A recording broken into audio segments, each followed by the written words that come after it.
কিশোরগঞ্জের হোসেনপুরে ঐতিহ্যবাহী হাজীপুর কাচারী বাজার দেশব্যাপী গ্রামীণ বাজার অবকাঠামো উন্নয়ন প্রকল্পের আওতায় দুইতলা ভবনের কাজ তদারকি না থাকায় ধীর গতিতে চলে দূর দূরান্ত থেকে বাজারে আসা ক্রেতা বিক্রেতারা মহাবিপাকে পড়ছেন। চলতি বছরের 14 আগস্টের মধ্যে কাজ শেষ হওয়ার কথা থাকলেও কাজের অগ্রগতি মাত্র 50%।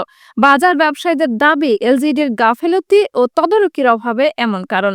এদিকে ভবনের কাজ শেষ না হয় স্থানীয় ব্যবসায়ী সহ দূর দূরান্ত থেকে আসা ক্রেতা বিক্রেতারা বিপাকে পড়তে হচ্ছে। স্থানীয়দের দাবি ভবনের কাজ দ্রুত শেষ না হলে স্থানীয় ব্যবসায়ী সাধারণ মানুষ আরো ভোগান্তিতে পড়বে। কন্ট্রাক্টরের অবহেলার কারণে কাজ কাম ঠিক মতো কথা নাকি দান ফাটলে খুব কষ্ট হয়ে আছে।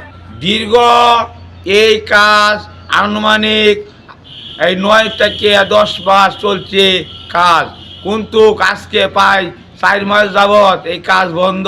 উপজেলা এলজিডি সূত্রে জানা যায়, হোসেনপুর উপজেলার কাজীপুর কাচারী বাজার ভবনের কাজ 5 মে 2023 সালে ভবনের নির্মাণ কাজ শুরু হয়।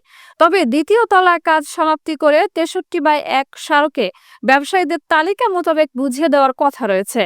দেশব্যাপী গ্রামীণ বাজার অবকাঠামো উন্নয়ন প্রকল্পের আওতায় 2023-24 অর্থ বছরে 3,93,52,935 কোটি টাকা ব্যয়ে কাজটি বাস্তবায়নের দায়িত্ব দেওয়া হয় মেসার্স সোহেল এন্টারপ্রাইজ নামে একটি ঠিকাদারি প্রতিষ্ঠানকে। সরজমিনে গিয়ে দেখা গেছে ভবনটির কাজ এখনো 50% বাকি রয়েছে। বিগত 120 দিনে নির্মাণ কাজে কোনো শ্রমিক নেই, কাজও নেই। স্থানীয়রা বলেন, ঠিকাদারদের গাফিলতি আর প্রকৌশলী অধিদপ্তরের কার্যকর তদারকির অভাবে নির্দিষ্ট সময়ে কাজ শেষ হয়নি। তদারককারী কর্মকর্তা হোসেনপুর উপজেলা প্রকৌশলী এলজিডি ফোনে যোগাযোগ করা হলেও ফোন রিসিভ করেননি।